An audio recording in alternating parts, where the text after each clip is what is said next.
we'd like to sing that chorus one more time and change it to say, I've got so much to thank you for, and sing it to the Lord. Most of you probably know this song. It's a very familiar song. Sing it with us, would you? And just think about the many things we've got to be thankful for this morning. Amen. And just thank the Lord.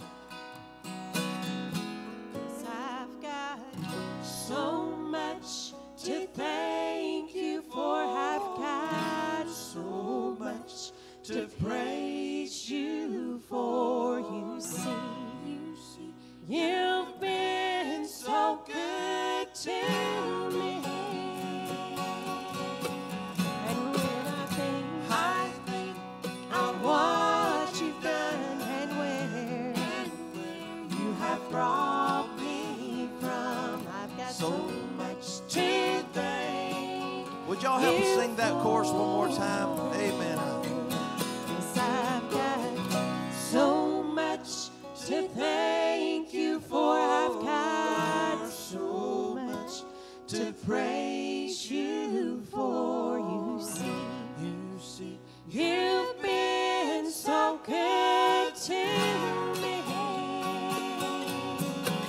And when I think of what you've done and where you have brought me from, I've got so much to thank you for.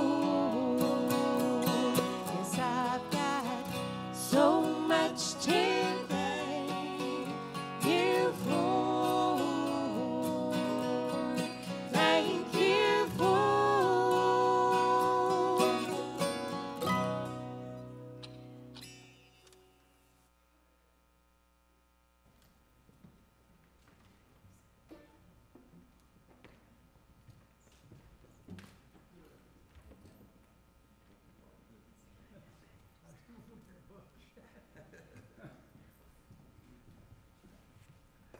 Well, good morning. One fellow said, I've got so much to thank him for that I don't know where to begin. Well, I've got so much to thank him for, I don't know where to end. Okay. All right, if you'll turn, we're in the 8th chapter today of Ecclesiastes, 8th chapter. So if you'll turn there to that chapter, we'll see what the Lord has for us here. Let me get some glasses on that I can read with. Solomon is, of course, he is searching for happiness and satisfaction apart from the Lord, and there is none, of course. But he lists all of the ways that he, all of the experiments that he has used to try to find happiness and satisfaction. He tried science, of course, the study of natural laws and the universe and all of that. Of course, that didn't work. Then he studied and tried philosophy and psychology, and of course, that didn't work either. And then he went to the limit on pleasure and materialism, and that, of course, that didn't bring him any happiness or satisfaction. Then he tried fatalism. That's a popular philosophy of people today, and of course that didn't help him either. Then he tried egotism, at living for himself. I mean, what's mine is mine, and that's all there is to it. So in other words, then he tried religion, and we studied that a couple of weeks ago. But religion can't satisfy. A religion without Christ is a dead religion. So that's where he is there. Then he went back and tried wealth again, and he was the wealthiest man, I guess, in the world at that time, but wealth didn't satisfy him either. So the next he tries morality. We got a ring in here a little bit here, okay? And I mean, what I mean by morality, he tried just to live a good life and take the middle of the road and on everything and be loved by the world. And a lot of people trying that today to try to find happiness and satisfaction, but it's not there. But that's a common thing people do. These people, I know a lot of people that brag They say they're living by the golden rule and they don't even know what it is. But anyway, Solomon looks around him and he sees very little difference between the wicked and those professing religion. So how is he going to tell the real people from the unreal? How is he going to tell the wise people from the foolish people? So that's what we're going to be looking at today, those kind of things right there in the 8th chapter. So if you look at chapter 8 and verse 1, we'll begin right there. Ecclesiastes chapter 8, verse 1. Who is the wise man? Who knoweth the interpretation of a thing? A man's wisdom maketh his face shine, and the boldness of his face shall be changed. Now, what's he saying here? He's saying that every state of a man's heart shines through his countenance. And if there's anything true, that's true. Whether a man is, whether his soul is sour or angry or hateful or troubled or contented or happy or pure, it shows in his face, his countenance, his demeanor. And we know that from dealing with people. So Solomon said, here's how the wise man is going to tell the real from the unreal and the wise from the foolish. He said, only God can change a life. See, when Christ comes into your life, there's a joy and a peace. His presence lights up the face. And his person becomes this person that has received Christ. He becomes satisfied and happy. So I think right here is a turning point. One of the turning points in the book of Ecclesiastes where Solomon is going to get on the right track. I mean, he's beginning to see some things. He's tried all of these things and nothing has worked. Now we've got three more chapters after this chapter, and we're going to see how that he finds peace and satisfaction. We see him beginning to change his way of thinking right here. He's beginning to see that people don't have to live a empty existence. Turning to God gives us all the things that we need to deliver us from unhappiness and unsatisfied second-rate life. Christ in a life makes that difference. So he's going to give us some advice on this now. But now already he has spent 2 chapters here trying to find satisfaction in being a good moral man. This is probably 90% of the people in the world today. That's what they're trying to do, or especially in this country. I mean, taking the middle of the road on everything, not upsetting the crowd, and he's advising now. He's going to advise how to do that, how to live a good life. And maybe this will bring you happiness and satisfaction. That's what he's saying. He said, but anyway, that may be good advice, but it's certainly short on wisdom. I'm telling you. So notice verse 2. Look what he says. I counsel of thee, keep the king's commandment, that in regard to the oath of God. Solomon's advice is this: be subject to authority. This is a great chapter on that, being subject to authority. And if there's anything this United States needs right now, that's what they need. Everybody is living a rebellious life, seems like, or the majority. So he says be subject to authority. Here's the thing, we have a duty to our government. I mean, God has ordained government to help us and help us through life to do what's right. That's what government is for, to protect us and so that we can become what we need to be. That's what he's saying. I want you to turn to Romans chapter 13, and we're going to look at some verses right here. Look what this says.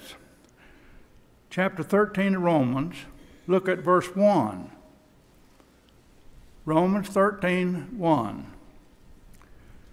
Let every soul, now it's not saying some souls, he says let every soul be subject to the higher powers. For there is no power but of God, and the powers that be are ordained of God. Now he's talking about government here. God set up the government. This is his way of handling the human race. Look at verse 2. Whosoever resists the power, resisteth the ordinance of God. Look at verse 5.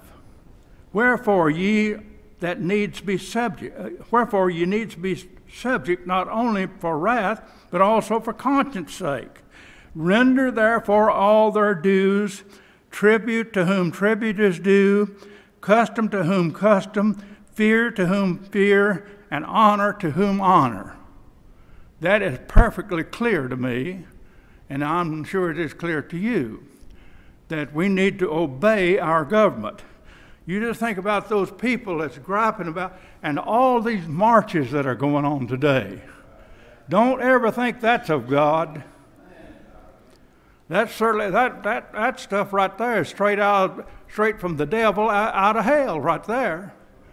I mean, all of this marching and all the stuff that's going on, and these people that get shot, griping about and demonstrating because they got shot. Well, let me tell you something. If they had obeyed authority, there is not one single case. I've looked at every one of them. There is not one single case if they had obeyed the authority, the policeman that was giving the orders, if they had obeyed that command, they would still be alive today. You can't go out here and do like you want. And then we got a bunch of fools in this country that wants to take up for that crowd. I'll tell you, look at verse 3. Be not hasty to go out of his sight. Talking about the king now, the king's commandments. Don't be trying to go around it. Stand not in an evil thing. For he, that is the king, doeth whatsoever pleases him. In other words, don't try to outrun the authorities. I mean, don't stand with those who plot evil. That's what he's telling us here.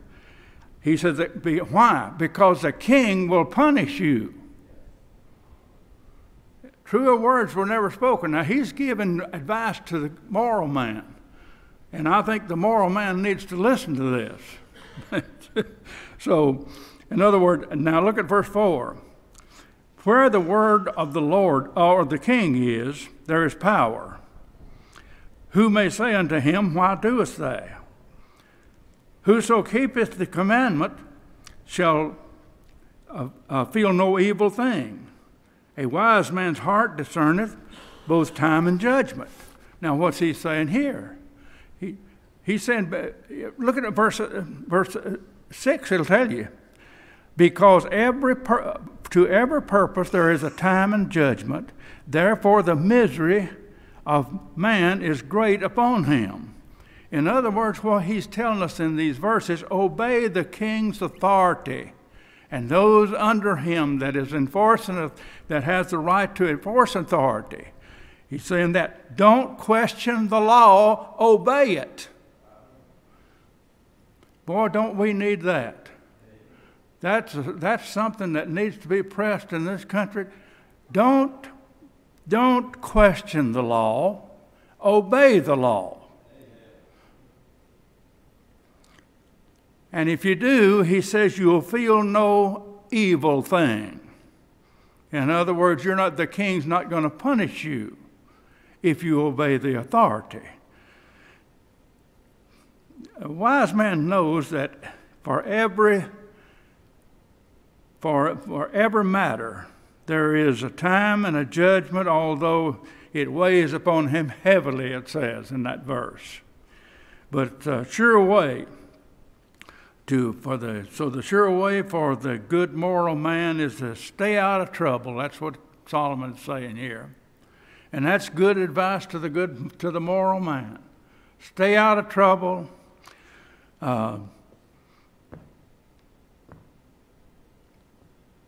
Don't break the law.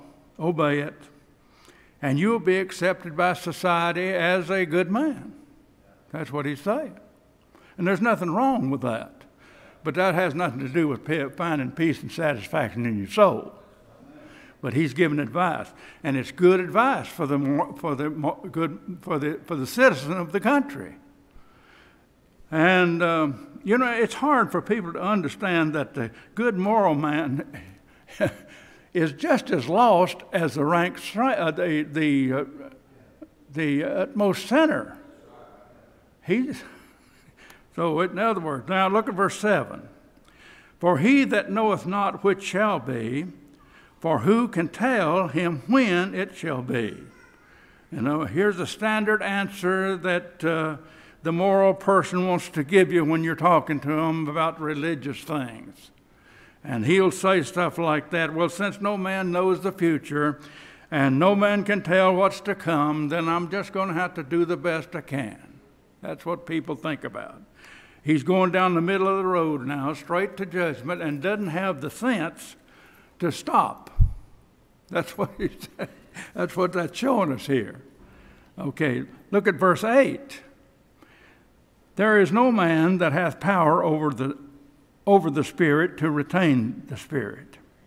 Neither hath he power in the day of wrath.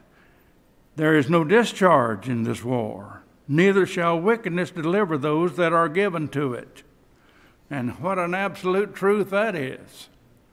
And nobody can stop death. That's what he's telling us. And there's no discharge in that war. There's no remedy for that. No, death is going to come. I mean, war all you want to, but death and judgment is coming. That's what he's saying. And wickedness can't rescue those that practice it. That's what he's telling us. And what good advice that is. Okay, look at verse 9. All this have I seen and applied to my heart unto every work that is done under the sun. There is a time wherein one man ruleth over another to his own hurt. And so I saw the wicked buried, who'd come and gone from the place of the holy, and they were forgotten in the city where they had done. This is also vanity. He's saying, I've thought about all that goes on in the world, and why some have the power to hurt others, and how the wicked are buried with honor, and how the friends of that wicked one return from the funeral, having forgot all that man's evil deeds, and are praising him in the very city where he did the wickedness. That he said, and that makes no sense to me. And it doesn't make any sense to anybody. So that's what happens, though. Somebody dies, you go to a funeral, and if he's the wicked man, I remember a man I heard this. I didn't go to that funeral, but there's a wicked fellow that lived around where we were raised up. I mean, he wasn't any good for anything. He died. And the preacher got up to say, he said, I can't say anything about this man except he was a good whistler. But anyway, that's what he's... Now look at verse 11. Because sentence against an evil work is not executed speedily, therefore the heart of the sons of man is fully set on in them to do evil. And what a picture that is of our society. That's what's going on in this country. We see all of these things. We can apply all these things to what's going on in this country right now. When judgment is not executed speedily, the lawbreaker is encouraged to go ahead and do more evil. I can remember days that when a person got the death penalty, within 3 or 4 days, they hung him. He got the electric chair. But anyway, today they fool around and let a man stay in there and feed him and waste money on him, and he's not fit to live. And they'll do all of that. You say, well, you're a cruel preacher. No, he's not going to change anyway. You don't have that. Here's the whole thing we need to understand, folks. Some preacher told me, he said, the reason why I don't believe the Bible is because God killed all those people. The angels killed all those people in the Old Testament. Well, he said, that's not good religion. I said, well, here's the whole thing, mister. You don't understand that there are some people that are not fit to live and get in God's way and hurt everything He's trying to do. The only thing that is left to do is to take them out of the way. People don't understand things. I don't know where their brain is. But we live in such a time as that. But anyway, when judgment's not executed speedily, a sinner thinks that all is well and God's overlooked him. That's what he thinks. Natural man will say, well, I must not done too bad because God hadn't judged me yet. Christians will say that. I've been away from God for years and nothing has happened, so it must not be too bad. Well, the whole thing about it is this. God is going to do something about it. He hadn't done anything about it because He's waiting for you down the road, and He has plenty of time, and you don't have the time. That's what I'm saying about that. There's a great number of young people today that feel that they got to go along, they got to do this drugs, and they got sex, and all the rest, and in order to fit in with the crowd. They think that. And that everything's all okay now because God hadn't judged it yet. God hadn't judged me yet. Nothing has happened to me yet.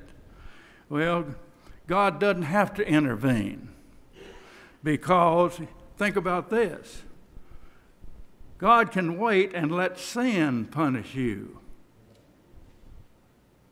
Sin is a good punisher. He punishes you with disease and disappointment and a wasted life. That's what sin will do. It'll punish you. God don't have to punish you sometimes. But sadly, it's not only young people that fall for that. Verse 12. Though the sinner do evil 100 times, and his days are prolonged, yet surely I know that it shall be well with them that fear God, which fear before Him. Look at verse 13. But it shall not be well with the wicked, neither shall he prolong his days, which are as a shadow, because he feareth not before God. In other words, here's another turning point in the book of Ecclesiastes. He's beginning to see God as the answer to all these things. So, surely I know that it shall be well with them that fear God. There's a key verse right there that shows how that Solomon is getting his mind straightened out. You know, the fear of the Lord, Proverbs tells us that the fear of the Lord prolongeth days. But the years of the wicked shall be shortened. You know, those that fear the Lord are given extra time to repent, I think. I think we can see that throughout many places in the Bible that happens. But there is no purpose to prolong the days of those that don't fear the Lord, because they're not going to change anyway. That's what he's saying there in that verse. Look at verse 14. There is a vanity which is done upon the earth, that there be a just man unto whom it happeneth according to the work of the wicked. Again, there is the wicked man to whom it happeneth according to the work of the righteous. And I said that this also is vanity. He's saying this. He's saying that here's something that happens all the time that makes no sense at all. If good people get what should be coming to the wicked, and the wicked gets what should be coming to the just. So that's what he's saying. He said, and that don't make any sense. But that's the way the world is. That's the way the thing is set up. And we'll get to that in just a minute. But anyway, folks, let me tell you something. This world is an unfair place. A very unfair place. A lot of people say, well, that's not fair. The way the things have happened, it's not going to be fair. A lot of things. Why is it not a fair place? Because of who runs the system. That's the reason why it's not a fair place. That's the reason. You know, Satan the Bible tells us in 2 Corinthians chapter 4 that Satan is the god of this world. Do y'all know that? Jehovah God is the God of the earth. It belongs to him. But Satan is the god of the system upon it. And so many people don't understand that. You know, how did Satan get the system? Adam sold it to him. And I don't know why we can't say that, but anyway, some people. You remember at the temptation of Jesus in Matthew chapter 4, it says, again the devil taketh him up into a exceeding high mountain, and showeth him all the kingdoms of the world, and the glory of them. And he said to him, watch this, all these things will I give thee if thou shalt fall down and worship me. How is he going to give all the things on this earth to Jesus if he'll fall down unless he owns it? He owns it. The system. That's what we call the world. So the world is a very unfair place, especially for the Christian. It's unfair for everybody, but especially the Christian. And I'll tell you what, and if you're the kind of Christian, if you're the kind of Christian that you're supposed to be, you're not going to fit very well into it. So that's what we see. Look at verse 15. Then I commended mirth, that's pleasure, because a man hath no better thing under the sun than to eat and to drink and to be merry, for that shall abide with him of his labor in the days of his life, which God giveth him under the sun. So Solomon concludes with this. I think it is better for the moral man just to delight in what is best. I think what's best for him is just to eat and to drink and be merry and enjoy life from his labor, which God has given him under the sun. Now, that's not very good. That's a very empty philosophy right there. But it's the life of it is the life of a good man without salvation. That's what it is. And but there's no soul satisfaction in that. Okay. Brother Ernie is going to come now and take the prayer request. But here's what I want you to see. That much of what Solomon says is good and true, but it has nothing to do with the emptiness in a man's soul. A lot of it is great advice. Okay, and what we saw today is good advice. But next, he's going to continue on with this moral philosophy, how that the man of the world should live. But he's slowly beginning to see that God is the answer, and finding happiness and satisfaction is in something else besides what he's tried, and it's in the Lord, and he's beginning to see that. So Brother Ernest's going to come take your prayer request, and I've got to go preach for a man today, and so Lord, thank you for this time we've had together. Bless it, and may we get something out of it and take it home with us. Make us better people for you in Jesus' name. Amen. Brother Ernie, thank you so much. Thank you, Brother Charlie. Brother Charlie's been such a blessing. Pray for Brother Charlie going to preach somewhere. Pray that the Lord will use him and heaven will fall and people will get help. Charlie, he's about 93, 94. Yeah. He's something. It's something.